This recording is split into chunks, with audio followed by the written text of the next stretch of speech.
Hello friends, skill साधना में आपका स्वागत है। दोस्तों, आज हम एक इंटरेस्टिंग टॉपिक लेके आपके पास आए हैं। आज हम डिस्कस करेंगे रिन्यूएबल एनर्जी के बारे में। और रिन्यूएबल एनर्जी जैसे आपको पता है कि wind, solar, biomass, small hydro, ये सारे के सारे रिन्यूएबल एनर्जी हैं। अब तो गवर्नमेंट ने बिग हाइड्रो को भी रिन्यूएबल एनर्जी की श्रेणी में कर दिया है। तो रिन्यूएबल एनर्जी का स्कोप तो बहुत बड़ा है, लेकिन हम स्टार्ट करते हैं रूफटॉप सोलर से और इसके विभिन्न एस्पेक्ट्स को हम समझेंगे। तो आइए आज आपको हमारे गेस्ट से मिला दें। हमारे गेस्ट हैं mister Mrinal Mrinal Rai. Mrinal is a entrepreneur based out of Bangalore. Mrinal एक मैकेनिकल इंजीनियर हैं और इन्होंने बड़ी बड़ी कंपनीज में काम किया हुआ है। बीएचईएल में काम किया हुआ है, इन्होंने एल्स्टॉम में काम किया हुआ है, जी में काम किया हुआ है और अब ये खुद की एक कंपनी स्टार्टअप चलाते हैं जो कि रिन्यूएबल एनर्जी और engineering consulting, project management consulting वगैरह में काम करती है। तो मृणाल एक काफ़ी एक्सपीरियंस्ड प्रोफेशनल हैं। इनका around 18 to 20 years of experience है और पावर सेक्टर का, एनर्जी सेक्टर का इनको बहुत इनके पास बहुत गहरी जानकारी है। तो मृणाल, आप हमें सुन पा रहे हैं? Hello Chetan, yeah I can hear you. Yes, सुन पा रहा हूँ। यस। अच्छा अच्छा। तो मृणाल, ये हम बोलचाल की भाषा में जैसे हम लोग बात करते हैं तो वैसे ही हम एक बड़े सरल फॉर्मेट में बात करेंगे। और हमारा दोस्तों, जैसे आपको पता है कि हमारे इस चैनल का मेन जो ऑब्जेक्टिव है वो ये है कि हम आपके पास बिजनेस से रिलेटेड, सेल्फ एम्प्लॉयमेंट से रिलेटेड, एंटरप्रेन्योरशिप से रिलेटेड, न्यू टेक्नोलॉजी से रिलेटेड सारी यूजफुल इंफॉर्मेशन लेके आते हैं, जिससे कि आप अपने करियर में या अगर आप एंटरप्रेन्योर बनना चाह रहे हैं या अपनी सेल्फ एम्प्लॉयमेंट में कुछ करना चाह रहे हैं तो आप तो उसमें हम आपकी हेल्प कर सकें। आइए सरस्वती वंदना के साथ स्टार्ट करते हैं। सरस्वती नमस्तुभ्यं वरदे कामरूपिणी विद्यारंभम करिष्यामि सिद्धिर्भवतु मे सदा। तो मृणाल, सबसे पहले हमारा जो क्वेश्चन है कि जैसे रूफटॉप सोलर के बारे में हम बात करते हैं, एक तो ग्राउंड माउंटेड सोलर या तो रूफटॉप पे भी हो सकता है या ग्राउंड माउंटेड भी हो सकता है। तो रूफटॉप सोलर की अगर हम बात करें तो वो कितने प्रकार का होता है, मतलब with storage, without storage, hybrid, इसके बारे में जरा बताइए। हाँ, तो इसमें ऐसा है। हेलो व्यूअर्स, ये जो रूफटॉप जो सोलर होता है, ये बेसिकली जो हमारा जो सोलर से जो बिजली पैदा होता है, मतलब बेसिकली हमारा उद्देश्य ये है कि हम उससे बिजली पैदा करें। अब उस बिजली को हम या तो हम यूज कर लें या फिर हम उसको ग्रिड में दे दें या फिर हम उसको स्टोर कर लें, किसी बैटरी में स्टोर कर लें। तो ये जो कॉम्बिनेशन परमुटेशन होता है, इसके बेसिकली ब्रॉडली अगर देखा जाए तो 3 डिफरेंट किस्म के हम रूफटॉप सोलर का बात करेंगे। तो पहला हो गया, जैसे हमारे आम घरों पे क्या होता है कि बिजली के लिए हम ग्रिड से कनेक्शन लेते हैं, या तो आप जो लोकल आपकी अथॉरिटी है उससे हम तो ग्रिड से कनेक्टेड लेते हैं। तो अगर जो यूजर जो कंज्यूमर है वो अपने घर में या अपने कोई दुकान में, कोई अपने फैक्ट्री हो गया, किसी भी जगह पे जहां पर भी वो बिजली का उपयोग करता है, अगर वो सोलर रूफटॉप पे सोलर लगा ले और ये सोलर को भी ग्रिड से कनेक्ट कर देता है, तो ये तो फर्स्ट प्रकार जिसको हम बोलते हैं grid connected solar, grid tied या ग्रिड कनेक्टेड सोलर, है ना। तो इसमें क्या होगा कि जैसे आपको जो भी बिजली पैदा हुआ, तो अगर इंटरनल घर में या आपके अपने फैक्ट्री में, दुकान में यूज होना है तो यूज तो हो जाएगा। और अगर यूज नहीं कर रहे हैं तो इट विल बी एक्सपोर्टेड, मतलब जो है आपके घर से या आपके जो बिल्डिंग से एक्सपोर्ट हो जाएगा। इसको ग्रिड कनेक्टेड सोलर बोलते हैं।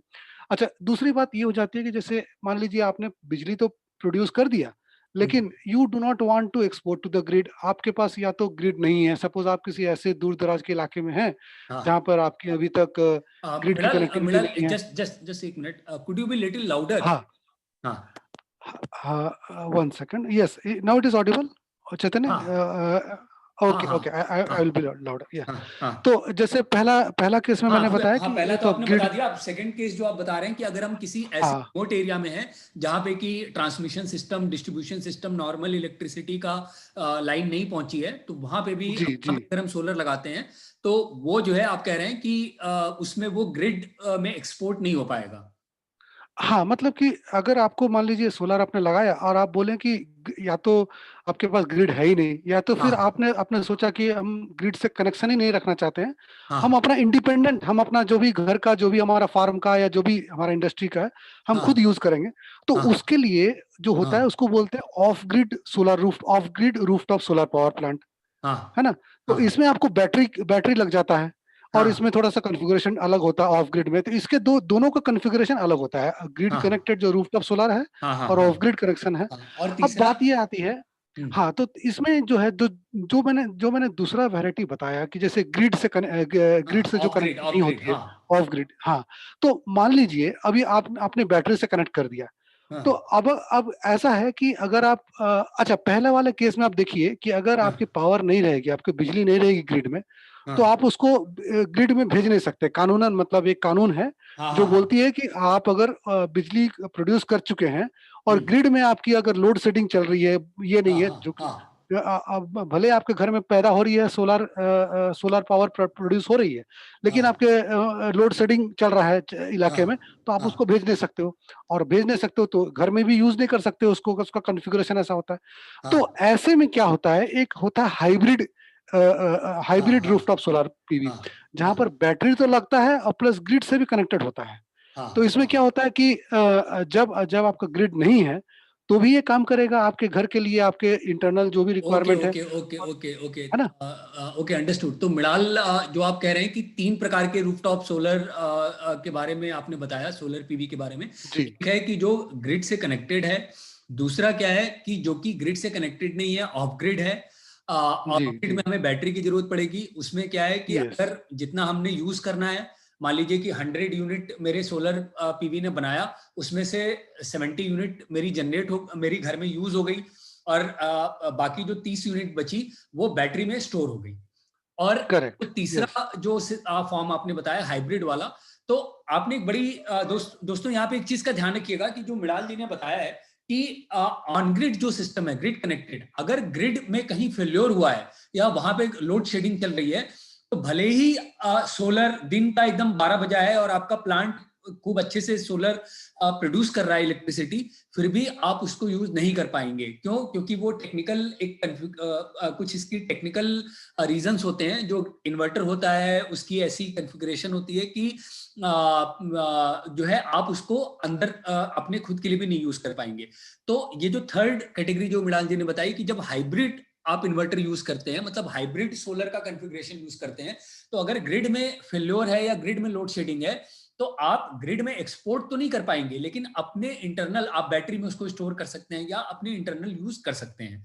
तो ये तो तीन प्रकार के हो गए।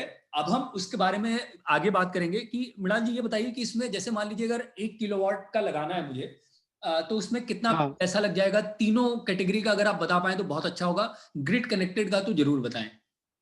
हाँ, तो इसमें जैसे investment required for solar rooftop solar जो है, रूफटॉप सोलर हाँ पीवी, तो हाँ ग्रिड कनेक्टेड जो सिस्टम होता है, ये सबसे चीपेस्ट सिस्टम होता है।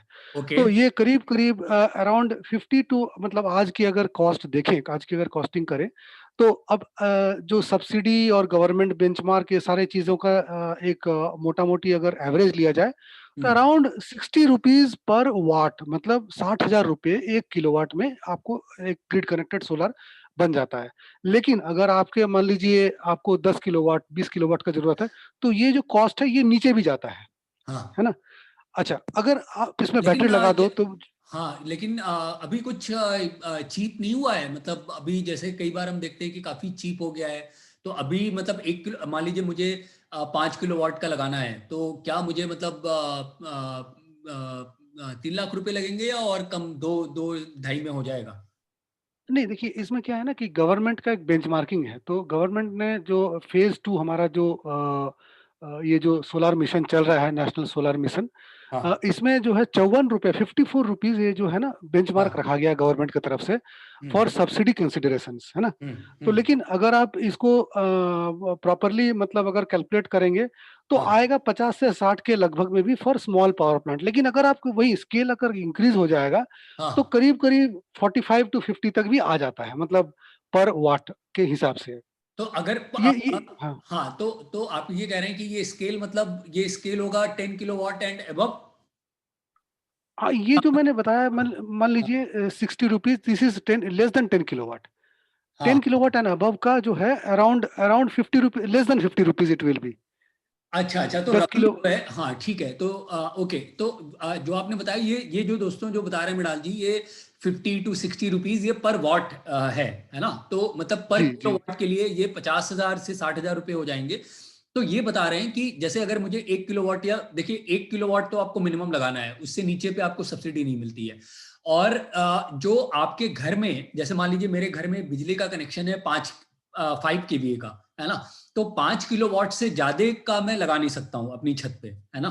तो ये कुछ लोकल जो हमारा डिस्ट्रीब्यूशन इलेक्ट्रिसिटी अथॉरिटी होती है, जो हमारा डिस्ट्रीब्यूटर यूटिलिटी होती है, इनके ये रूल्स होते हैं।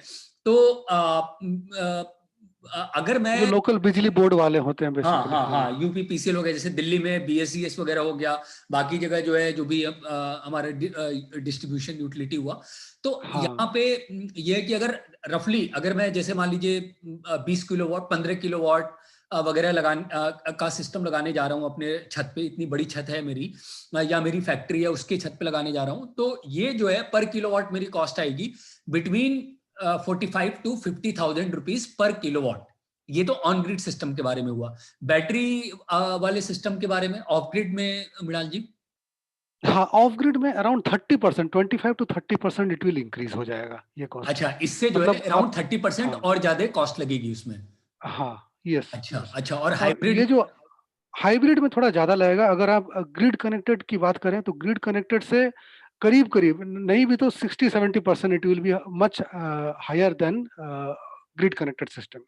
अच्छा मतलब इट अच्छा। इज डबल ऑफ, क्योंकि हाइब्रिड जो टेक्नोलॉजी है वो बहुत ही कम कंपनी ये टेक्नोलॉजी मार्केट में, इक्के दुक्के कंपनी है जो ये टेक्नोलॉजी की इन्वर्टर और सिस्टम्स बनाते हैं। और हाँ, प्लस इसमें बैटरी का खर्चा भी आ जाता है। ठीक और है ठीक है, दूसरी तो बात है कि हाइब्रिड में थोड़ा सा इसमें साइज का भी लिमिटेशन हो जाता है कि ज्यादा आप स्केल कर भी नहीं सकते हो इस चीज को। ठीक है ठीक है, तो दोस्तों यहाँ पे जो मृणाल जी ने हमें चीज बताई कि यहाँ पे आप देखिए कि जो बैटरी वाला सिस्टम है, ऑफ ग्रिड सिस्टम है, तो उसमें चूंकि बैटरी एक एडिशनल कंपोनेंट आ जाता है, ऑफ कोर्स उसका कॉन्फ़िगरेशन और लेआउट और इंजीनियरिंग वगैरह थोड़ी चेंज होगी, बट हम चूंकि ये इस वाली आज की सीरीज में हम इंजीनियरिंग डिटेल में नहीं घुस रहे हैं, वो हम अगली सीरीज में घुसेंगे। तो यहाँ पे समझने वाली चीज है कि चूंकि बैटरी उसमें एडिशनल कंपोनेंट आ गया, और बैटरी जो है वो मेंटेनेंस भी मांगती है, और बैटरी जो है वो कॉस्टली भी है। अगर हम लेड एसिड बैटरी लें, या है ना, तो उसमें मेंटेनेंस ज्यादा हो जाएगा, वो थोड़ा चीपर पड़ेगा। लेकिन अगर हम जो है हाई एंड बैटरी लें, है ना, लिथियम आयन बैटरी की तरफ जाएंगे, तो उसमें मेंटेनेंस कम होगा, लेकिन उसका जो है कैपिटल कॉस्ट ज्यादा हो जाएगा। तो बैटरी वाला अगर ऑफ ग्रिड आप सिस्टम लगाते हैं, तो ये अराउंड जो बता रहे हैं मृणाल जी कि अराउंड 30% जो है ये ज्यादा होगा ग्रिड कनेक्टेड से। तो इसीलिए हम देखते हैं कि सोलर पीवी में आपको बहुत कम, रूफटॉप सोलर पीवी में आपको बहुत कम ऐसे सिस्टम मिलेंगे जो कि जो है वो ऑफ ग्रिड हो। मोस्टली ग्रिड कनेक्टेड होते हैं, क्योंकि ग्रिड कनेक्टेड में आपको एक तो लगाने का पैसा कम लगता है, दूसरा जो है आप ग्रिड में एक्सपोर्ट करते हैं, तो उससे क्या होता है, आपका बिजली का बिल कम हो जाता है। ये अभी हम थोड़ी देर में समझेंगे जब मृणाल जी हमको नेट मीटरिंग के बारे में बताएंगे। अच्छा, तो थोड़ा सा हमें ये बताइए कि जैसे शैडो और ओरिएंटेशन वगैरह, इसके बारे में क्या ध्यान रखना चाहिए? क्या सारी छत एक समान हाँ है, या? हाँ हाँ, देखिए ये तो लगता है छत के ऊपर लगता है। अब एक चीज का ध्यान रखें कि जब जो हमारा जो सनराइज और सनसेट के बीच जो हाँ हमारा जो शैडो, जो जिस एरिया में शैडो ना ही पड़े, मतलब आप समझ हाँ। लीजिए कि 80% और या उससे 85% अराउंड, मिनिमम 85% जो है हम्म। टाइम, मतलब मान हाँ लीजिए 8 घंटे का सूर्य का, मतलब लाइट का हाँ जो है वहाँ हाँ एरिया हाँ में हाँ पड़ता है सूर्य सनलाइट। तो अभी हाँ 85% of the time that area हाँ शुड बी शैडो फ्री, मतलब उसमें छाया नहीं होना चाहिए हाँ उस एरिया हाँ में। नहीं तो हाँ आपकी हाँ। जो बेसिकली आपने जो इन्वेस्ट किया है उसमें आपको बिजली का प्रोडक्शन नहीं होगा। तो ये इस ठीक बात है। का पहला बात तो ये शैडो एनालिसिस जिसको हम बोलते हैं टेक्निकल टर्म्स हाँ में। हाँ हाँ हाँ तो एक तो ये रहता है। हाँ अच्छा, दूसरी बात है कि ओरिएंटेशन, तो चूंकि हम भारत में हैं तो ओरिएंटेशन हाँ ये हमेशा कोशिश होना चाहिए कि हाँ साउथ फेसिंग हो। मतलब आप एक इंक्लिनेशन में रख दिए तो, लेकिन हाँ दैट इंक्लिनेशन मतलब उसका डायरेक्शन टुवर्ड साउदर्न साइड में होना चाहिए। नॉर्दर्न साइड में कतई ना हो। नॉर्दर्न साइड में इट इज, वो आपको प्रोडक्शन बिल्कुल नहीं होगा। हो सकता है कि आपका छत जो है टाइल्स का बना हो या किसी एंगल में बना हो, तो हाँ। वहाँ पर आपको माउंटिंग सिस्टम लगा करके किसी तरह उसको साउथ की तरफ आपको फेस कराना पड़ेगा मॉड्यूल सभी को। अच्छा। एक एक और तरीका है ईस्ट वेस्ट का, लेकिन हमारे देश में जो है ईस्ट वेस्ट का जो फंडा है बेसिकली यूरोपियन कंट्रीज फॉलो करते हैं, क्योंकि वहाँ पर हाँ। लैटिट्यूड का मामला थोड़ा अलग होता है। हाँ। बट हमारा कंट्री के लिए south facing is the most productive direction. Agreed. तो ये बताइए कि जैसे एक तो ये जो शैडो एनालिसिस और कितने एंगल पे वो क्योंकि जो मॉड्यूल हमारा होता है सोलर पैनल जो है वो हाँ थोड़ा सा इंक्लाइंड होता है ना, एकदम फ्लैट नहीं जी होता जी जी। है ना। तो वो कितने एंगल पे रखें, तो ये सब जो हाँ एनालिसिस है ना। हाँ तो हाँ। इसका कोई थंब रूल है या इसके लिए मतलब इंजीनियर को बुलाना पड़ेगा, या जो जो इंस्टॉलिंग कंपनी है वो खुद ये सब एनालिसिस करेगी? हाँ, देखिए आमतौर पे क्या होता है कि घरों के लिए 1-2 किलोवाट के लिए तो मतलब एक ज़्यादा लॉसेस नहीं होता है अगर आप हाँ। ऑप्टिमम डिज़ाइन कंडीशन पे नहीं लगाएँ तो। लेकिन अगर आप किसी बड़े पैमाने पे लगा रहे हैं 20 किलोवाट, 30 किलोवाट, तो मान लीजिए 1% भी लॉस होता है, तो साल भर का जो units that is in hundreds of units actually. तो हाँ। वो उस केस में क्या है, योर इंजीनियर और EPC engineer, EPC contractor has to हाँ। डू दिस डिज़ाइन कैलकुलेशन, और मतलब आप ये चीज़ क्रॉस वेरीफाई कर लें अपने ईपीसी जो भी कर रहे हैं इस चीज़ से। अच्छा। आमतौर पे हमारा क्या है कि जैसे आपका जो भी लोकेशन है, मान लीजिए जैसे मैं बैंगलोर में हूँ, Bangalore is around 13 degree latitude में आता है, अराउंड 12 13 डिग्री आता है। तो ये हाँ। 13 degree is the optimum angle for Bangalore location. या मान लीजिए दिल्ली है, दिल्ली हाँ। तो आई थिंक 27 या 28 डिग्री में आता है।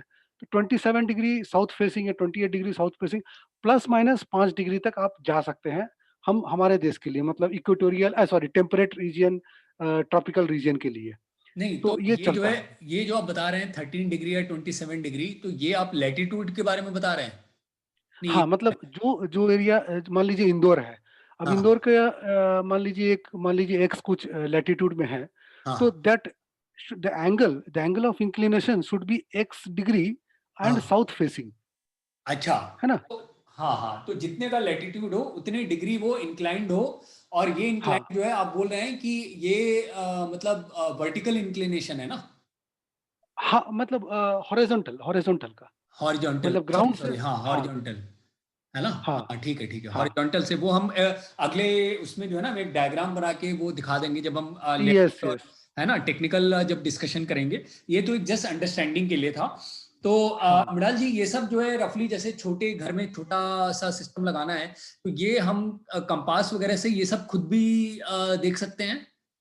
हाँ, हाँ, हाँ, बिल्कुल, बिल्कुल, हाँ। तो दोस्तों, बिल्कुल। ये ऐप वगैरह भी आते हैं, आप देखिए कि कई बार ये देखना कि ये साउथ डायरेक्शन है या कौन सी डायरेक्शन है। तो साउथ इसलिए बोल रहे हैं कि चूंकि जिससे कि सनलाइट डायरेक्टली वर्टिकली पड़े मॉड्यूल पे, इसीलिए बोल रहे हैं मृणाल जी। हाँ, ये देखिए साउथ जो है ना बेसिकली हमारा सन का जो होता है ईस्ट से वेस्ट में जाती है सन, मतलब बेसिकली अर्थ हाँ। का ही मूवमेंट होता है। लेकिन हाँ। Direction of the light is from east to west and हाँ। Via south. तो हाँ। South is the most optimized for all locations above equator, मतलब जो भी हमारा नॉर्दर्न हेमिस्फीयर में है उसके हाँ। लिए साउथ फेसिंग इज द जिसमें आपको प्रोडक्शन सबसे ज्यादा होगा। यही हाँ। चीज अगर कोई ऑस्ट्रेलिया थोड़ा में थोड़ा लगा रहा लाउडर, है लाउडर ऑस्ट्रेलिया। मृणाल, थोड़ा लाउडर। हाँ। अच्छा अच्छा। तो अभी अभी ठीक आ रहा है? हाँ। हाँ, hello hello better hello. Better, हाँ हाँ हाँ। बेटर बेटर, हाँ। Okay, okay. So may be connectivity थोड़ा। तो मैं ये बोल रहा था कि जैसे मान लीजिए इंडिया जो है नॉर्दर्न हेमिस्फीयर में है, तो हाँ। इसके लिए south facing is the optimum direction जहाँ पे प्रोडक्शन मैक्सिमम हो सकता है। ओके अब मान ओके। लीजिए कोई कोई ऑस्ट्रेलिया हो गया, ऑस्ट्रेलिया साउथ सदर्न हेमिस्फीयर में है, हम्म। तो ये चीज उसको ऑस्ट्रेलिया लोकेशन के लिए it should be northern hemisphere, है ओके, ना? Great great great, thank you. तो अब मृणाल जी, एक चीज और बताइए कि सब्सिडी वगैरह के बारे में क्या, मतलब रेजिडेंशियल, कमर्शियल, इंडस्ट्रियल सेक्टर में कितनी अवेलेबल है हाँ कल? हाँ, देखिए सब्सिडी जो है बेसिकली इंडिविजुअल मतलब हाउसेस के लिए और ग्रुप हाउसिंग और रेसिडेंट वेलफेयर एसोसिएशन, सिर्फ इसी कैटेगरी के कंज्यूमर्स के लिए सब्सिडी का मतलब सरकार की तरफ से है एक्चुअली। और ये सब्सिडी जो होती है ये बेसिकली सेंट्रल फाइनेंशियल असिस्टेंस होती है, मतलब आपको सेंट्रल गवर्नमेंट से मिलती है ये, है ना? अच्छा। तो हाँ। सब्सिडी बेसिकली दो तरह के होते हैं। एक तो है कि सेंट्रल गवर्नमेंट जो है जो MNRE ministry of new and renewable energy, हाँ। उसके मतलब वहां से सेंट्रल गवर्नमेंट के यहाँ से आती है, और हाँ दूसरी सब्सिडी होती है जो कि स्टेट गवर्नमेंट देती है। तो ये हाँ डिपेंड करता है कि स्टेट गवर्नमेंट, हो सकता है आपके स्टेट में वो स्टेट गवर्नमेंट जो है सब्सिडी ना दे, तो सेंट्रल सब्सिडी तो आपको मिलना ही मिलना है। और ये सब्सिडी सिर्फ आपको ये जो हाउसेज हैं, जो बेसिकली तो ये कितने रेसिडेंशियल परसेंट है? सेक्टर, इसके लिए है। कितने परसेंट है हाँ, ये? तो इसमें देखिए सब्सिडी का क्या है कि अभी according to the latest rules of subsidy, हाँ ये मैक्सिमम 10 किलोवाट तक का ही सब्सिडी अभी बेसिकली अलॉटेड किए जाएंगे। तो हाँ जैसे अगर किसी का यूनिट अगर है, मतलब किसी का इंस्टॉलेशन 3 किलोवाट से कम है, तो हाँ उसको जो बेसिकली सब्सिडी के लिए हम एक बेंचमार्क प्राइस बोलते हैं उसको, वो हाँ करीब करीब 50 रुपये पर वाट के हिसाब से होता है। तो हाँ 40% of that value is the subsidy amount basically you will ठीक गेट है। फ्रॉम द, हाँ है ना। मान लीजिए हाँ 3 किलोवाट से 10 किलोवाट के बीच है, तो पहला 3 किलोवाट के लिए आपको जो मिलेगा वो 40% मिलेगा, जो 3 से 10 के बीच जो है 20% मिलेगा। और अबव अबव जो 10 किलोवाट है उसके लिए कोई सब्सिडी नहीं है, अच्छा, तो मोर देन दोस्तों टेन ये मैं किलोवाट समराइज करता हूं, तो व्हाट मिडाल जी से कि सब्सिडी जो है वो कॉमर्शियल सेक्टर को, अगर मेरा जो है मान लीजिए कोई होटल है या मेरा जो है कोई रिसोर्ट है, तो कॉमर्शियल सेक्टर में अगर मैं अपने रूफ पे लगाता हूं तो वहां पे मुझे सब्सिडी नहीं मिलेगी। इंडस्ट्रियल सेक्टर में भी सब्सिडी नहीं है ना। तो अगर मेरी जी फैक्ट्री है और उसके ऊपर मैं रूफटॉप सोलर लगाता हूं, तो ये मतलब उसकी वजह से मुझे अपने बिजली के बिल में मुझे फायदा हो जाएगा कि मेरा बिजली का बिल अब कम आएगा, लेकिन मुझे सब्सिडी नहीं मिलेगी गवर्नमेंट की तरफ से। तो ये केवल रेजिडेंशियल सेक्टर के लिए है कि अगर मैं अपने घर में लगा रहा हूँ या मेरे हम लोग का अपार्टमेंट एसोसिएशन है, आरडब्ल्यू है, तो हम अगर लगा रहे हैं तो तब हमें गवर्नमेंट से सब्सिडी मिल जाएगी। सब्सिडी जो है वो सेंट्रल गवर्नमेंट की होती है और स्टेट गवर्नमेंट की भी होती है, but state to state vary करती है। तो सेंट्रल जो सब्सिडी है वो तो मिलेगी हमेशा। State subsidy is in addition to central subsidy, तो वो हमें जी स्टेट बाय स्टेट चेक करना पड़ेगा, है ना। तो इसमें जो सब्सिडी है कि 10 किलोवाट से ऊपर अगर मेरे छत पे जो है 15 किलोवाट का सिस्टम लगा हुआ है, तो मुझे केवल 10 किलोवाट तक में ही सब्सिडी मिलेगी। 10 जो 5 किलोवाट एक्स्ट्रा है उसके लिए सब्सिडी नहीं मिलेगी। और 0 to 3 किलोवाट, तो ये जैसे हमारे बिजली का बिल आता है ना, वो ग्रेडेड आता है, मतलब है ना कि वो 0 to 100 यूनिट एक रेट रहेगा, 100 to 200 यूनिट का अलग रेट रहता है। तो इसी तरीके से जो है ये ग्रेडेड रहेगा सब्सिडी। तो 0 to 3 किलोवाट में जो है वो वो गवर्नमेंट मानती है कि 50 रुपए 50,000 रुपीज पर किलोवाट हम कैपिटल कॉस्ट मानेंगे, मतलब लगाने का खर्चा मांगेंगे, और इसका 40% जो है वो गवर्नमेंट आपको सब्सिडी दे देगी। और 3 किलोवाट से 10 किलोवाट तक के लिए वो जो है इस 50,000 पर किलोवाट का 20% आपको देंगे। तो आप ये कैलकुलेट कर लीजिए कि आपको रफली कितनी सब्सिडी मिली। तो अमलाल जी, जो हमारा अगला क्वेश्चन आता है ना, कि हाँ ये हम आपसे पूछेंगे। इसके पहले हम थोड़ी एक दो इंफॉर्मेशन और जान लेते हैं कि ये जो है जैसे इसको कहाँ से लगवाना है और ये सब्सिडी वगैरह हमको कैसे मिलेगी, तो ये हाँ सब इंफॉर्मेशन हमें कहाँ से मिलेगी?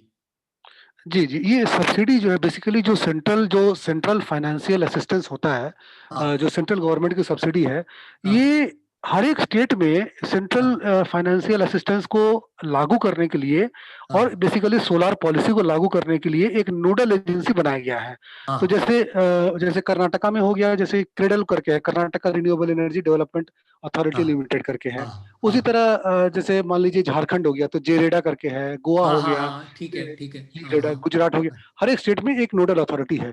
तो हाँ ये नोडल अथॉरिटी के पास बेसिकली जो policy, they will basically the implementer of the ठीक है। सब्सिडी हाँ, पॉलिसी। तो लेकिन हमें आपको जो, हाँ हाँ, यूजर को जो अप्लाई करना होता है वो लोकल बिजली बोर्ड के ऑफिस में, मतलब हाँ उसकी हाँ घर जहाँ पर है, वहाँ के जो बेसिकली जो पर्टिकुलरली वहाँ के डिस्ट्रीब्यूशन सेंटर है, उसके असिस्टेंट इंजीनियर के हाँ, जो ऑफिस में हमारा जो हाँ हाँ एप्लीकेशन, हाँ, हम्म, एप्लीकेशन वही करना पड़ेगा उसको।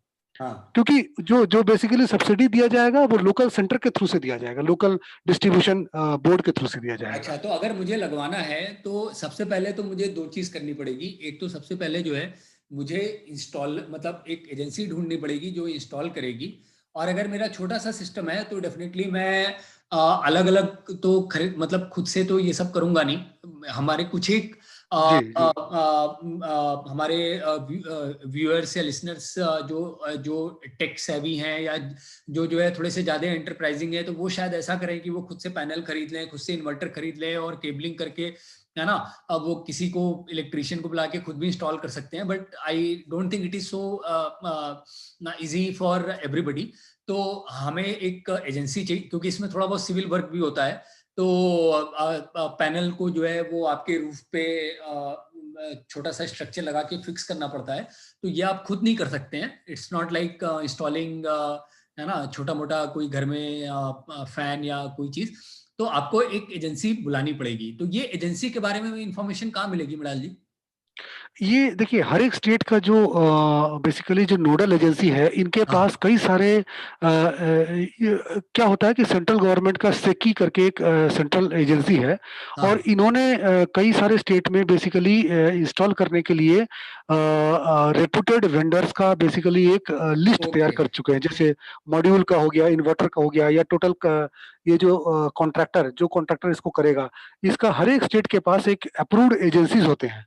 तो या तो ओके। आप इन अप्रूव्ड एजेंसीज के पास जाइए, या फिर ऐसे भी एजेंसी होते हैं जो अप्रूव्ड नहीं है फिर भी ये सेक्टर में काम करते हैं, तो लेकिन इसमें फिर तो मिल वहां जाएंगे। सब्सिडी मिलेगी हमें अगर मैं अनअप्रूव? नहीं, इसमें दो चीज होते हैं। अगर आप अप्रूव्ड एजेंसी से कराएंगे तो हाँ आपको क्लेम बेसिकली जो सब्सिडी जो क्लेम करेंगी, ये अप्रूव्ड एजेंसीज आपके लिए करेंगी।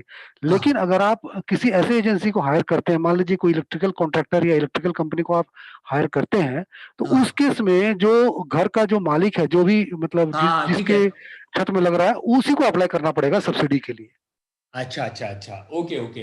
तो दोस्तों यहाँ पे क्या है कि जो इन्फॉर्मेशन हमें मिली कि सबसे जो आपके सबसे पहले तो आप जिस स्टेट में हैं उस स्टेट की नोडल एजेंसी देखें। जनरली हर स्टेट की, जैसे यूपी की हो गई तो UP renewable energy development authority, तो इस नाम से होती है। तो आपको वो स्टेट में पता चल जाएगा। उनकी वेबसाइट पे आप जाएंगे तो आपको बहुत सारी कंपनीज मिल जाएंगी जो कि सोलर इंस्टॉलर के नाम से होंगी, है ना। तो आप उनको कांटेक्ट कर सकते हैं।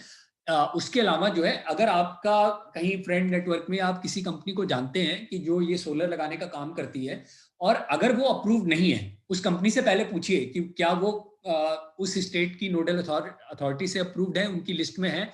अगर वो नहीं है, तब तब भी आप उनसे लगवा सकते हैं। अगर आपको ये लगता है कि ये क्वालिटी वेंडर हैं, ये अच्छा काम करेंगे, तो आप उनसे लगवा सकते हैं। लेकिन उस केस में क्या है कि आपको सेपरेटली सब्सिडी के लिए आपको एक अलग फॉर्म भर के अप्लाई करना पड़ेगा। और ये सब एप्लीकेशन वगैरह जो भी है, ये आप जो आपके नियरेस्ट जो बिजली ऑफिस है वहां पे आपको जाके ये सब फॉर्म मिलेगा और आपको वहां पे अप्लाई करना है।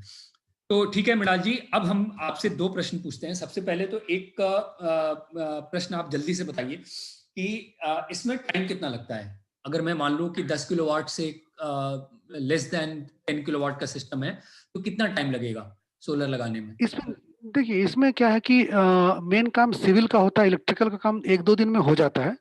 तो हाँ। आप मान के चलिए टोटल 10 डेज में, within a week to 10 days, it depends okay on the labour and the speed, 10 kilowatt का सिस्टम आराम से लग जाता है, कमीशन हो जाता है।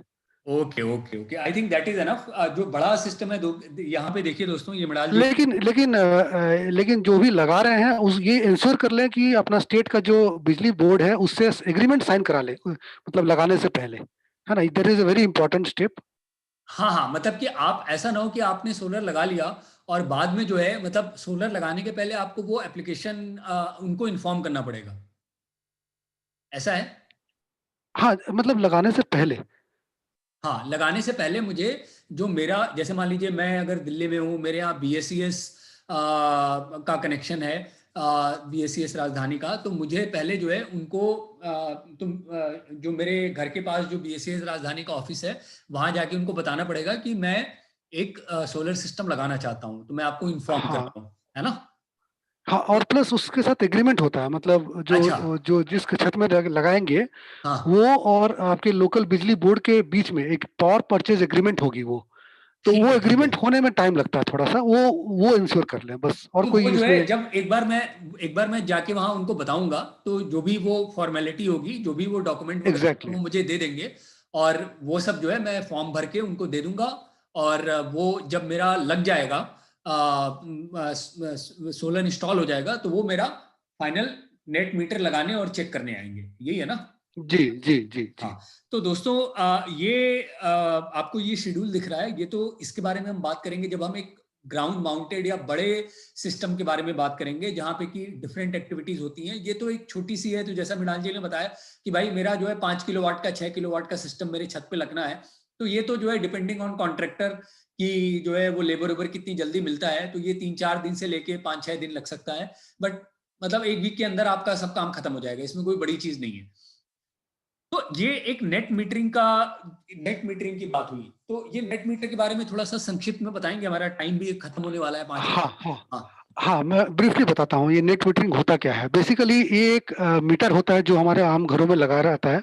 हाँ। आम जो मीटर होता है उसमें बेसिकली जब बिजली आती है, मतलब जब हम हम्म, बाहर से बिजली लेते हैं, हम जब यूज करते हैं तो हम्म, उसको रिकॉर्ड किया जाता है। हम्म, नेट मीटर में क्या होता है, बेसिकली कोई भी बिजली आए, हाँ। मतलब कि इम्पोर्ट बाहर हो, से आए, इम्पोर्ट हो या इंपोर्ट एक्सपोर्ट हो। हो, जो हम नॉर्मली नॉर्मली में इंपोर्ट करते हैं, और हाँ यहाँ पे क्या है, हमको एक्सपोर्ट को भी रिकॉर्ड करना है, तो हाँ। वो भी रिकॉर्ड होता है ये नेट मीटरिंग में, है ना। तो मतलब मान लीजिए, तो ये मान नहीं नहीं, वो लीजिए। तो हम समझ गए मृणाल जी कि मतलब इनकमिंग आउटगोइंग दोनों रिकॉर्ड हो रहा है। तो अब ये बताइए कि जी जो नेट मीटरिंग है, ये जो मेरा जो यूटिलिटी है, जो मेरी बिजली विभाग है, वो जी आगे जी। लगाएंगे या मैं खुद भी लगा सकता हूँ? नहीं, इसको जो मतलब बेसिकली परचेज तो यूजर को ही करना पड़ेगा, हाँ लेकिन इसकी जो अप्रूवल, इसकी जो बेसिकली इसको सील लगाते हैं, हाँ हाँ बेसिकली इसमें मुहर लगाना जो होता है, ये लोकल हाँ बिजली बोर्ड के ऑफिस में ही इसको आपको मुहर लगाना पड़ेगा। कमीशन, मतलब कमीशन करना पड़ेगा, तो लोकल बिजली बोर्ड के जो अभियंता हैं वही हाँ आकर के आपको मतलब गारंटी, मतलब बेसिकली कमीशन करेंगे, वो आप नहीं हाथ लगा सकते हैं।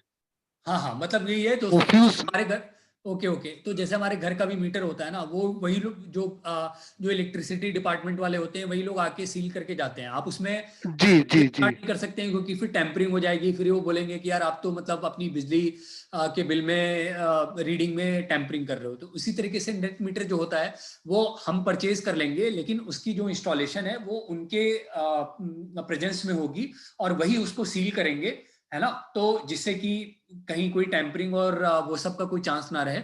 और नेट मीटर भी जो हम खरीदेंगे तो वो भी कुछ उनके अप्रूव्ड वेंडर होते हैं, हाँ, है ना। ये भी अप्रूव्ड अप्रूव्ड लिस्ट होते हैं इसके भी, यस। हाँ। तो वो जो उनकी अप्रूव्ड वेंडर लिस्ट है, आई थिंक वो पार्ट ऑफ द एग्रीमेंट होगा शायद, कि आप हाँ हाँ। जो है वो इन्हीं इन्हीं 3-4 जो वेंडर हैं इन्हीं से खरीद सकते हैं, है ना।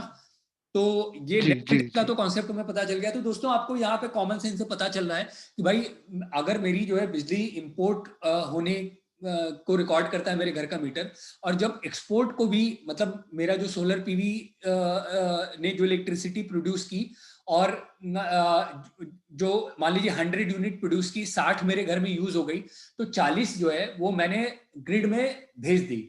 मतलब मैंने ग्रिड को, मेरे सोलर पीवी ने ग्रिड को पावर भेजी। तो अब आप देख सकते हैं कि मतलब 40 यूनिट मैंने ग्रिड को दी, तो इसका मतलब ये कि मेरी जो मंथ में जो मेरा बिजली का कंजम्पशन है वो कम हो जाएगा, क्योंकि मैंने जितना जी कंज्यूम किया और कुछ मैंने ग्रिड को दे दिया। तो जो है नेट मीटर लगने के बाद जो है आपका जो बिजली का रीडिंग है, जो बिजली का कंजम्पशन है वो कम हो जाएगा, और इसीलिए आपकी रीडिंग जो है आपका जो बिजली का बिल है वो कम हो जाएगा, है ना। तो ये फायदा होता है यस। सोलर लगवाने से। एक बार का आपका एक बार लगवाने का खर्चा है, लेकिन फिर आपका हर मंथ की रीडिंग में आपको आपको पता चलेगा। जो मैंने सुना है, कुछ लोगों ने जो फीडबैक दिया है कि कुछ लोग जिनका थोड़ा सा हल्का सा बड़ा सेटअप है, जिनका थोड़ा सा ऑफिस है वगैरह, जो कंसल्टेंट वगैरह हैं या अपना घर मतलब छोटा सा ऑफिस चलाते हैं, उन लोगों ने बोला है कि उनका तो बिजली हाफ हो गई है, मतलब उनका बिजली का बिल हर मंथ का हाफ हो गया है।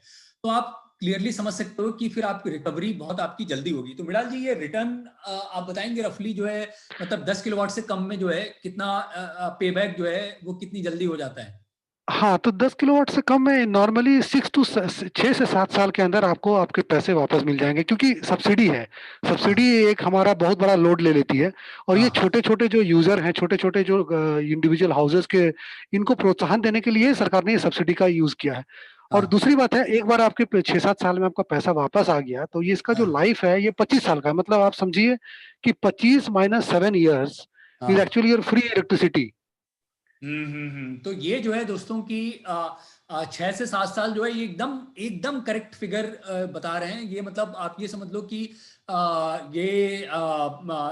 इसमें टाइम वैल्यू ऑफ मनी भी एक तरीके से इन्वॉल्व है, बट अदरवाइज जो है आप ये मान के चलो 5 से 6 साल, है ना, चलो 6 से 7 साल में आपका पैसा जो है टोटल पे बैक हो गया। उसके बाद से जो है अगले 17-18 साल जो है वो आपको एकदम फ्री बिजली मिल रही है। तो it is a big advantage, ये बहुत बड़ा एडवांटेज है। और ये आप देख रहे हैं कि ये एक फाइनेंशियल मॉडल है और इसमें जो है एक बड़े कैपेसिटी के प्लांट के लिए ये पूरी फाइनेंशियल मॉडलिंग हुई है, जिसमें एनपीवी आईआरआर वगैरह निकाला गया है। और वहां भी जो है उस केस में भी depending on case to case basis वहां भी सोलर जो है वो प्रॉफिटेबल होता है। इसीलिए जो है सोलर जो है वो धीरे धीरे जो है पॉपुलर हो रहा है। तो मृणाल जी, ये तो हमारा टाइम समाप्त हो रहा है। तो बहुत अच्छी जानकारी आपने दी और काफी अच्छे से समझाया। तो हम आपका धन्यवाद करते हैं। अगले जो हमारा एपिसोड है दोस्तों, उसमें हम फिर मृणाल जी को लेके आएंगे और उसमें हम टेक्निकल कॉन्सेप्ट डिस्कस करेंगे। हम एक लेआउट लेंगे सोलर पीवी का और उसमें हम देखेंगे कि मॉड्यूल का अरेंजमेंट कैसे होता है, इन्वर्टर और मॉड्यूल के बीच में क्या आके बैठता है, फिर कितने प्रकार की केबल होती है और कितने और भी इक्विपमेंट लगते हैं।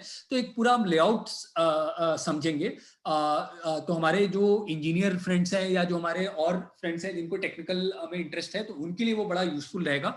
ये हमारा पहला जो एपिसोड था, ये जनरल अवेयरनेस के लिए एक कॉमन ऑडियंस को ध्यान में रखते हुए बनाया हमने, ये किया था। तो आप हमारे अगले एपिसोड में जरूर हमसे जुड़िए। और मृणाल जी, बहुत बहुत आपका धन्यवाद। Thank you very much Chaitanya ji, बड़ा अच्छा लगा बात करके ये सारी जानकारियों के लिए। ओके ओके, चलो Mrinal, thank you bye. Thank you, bye.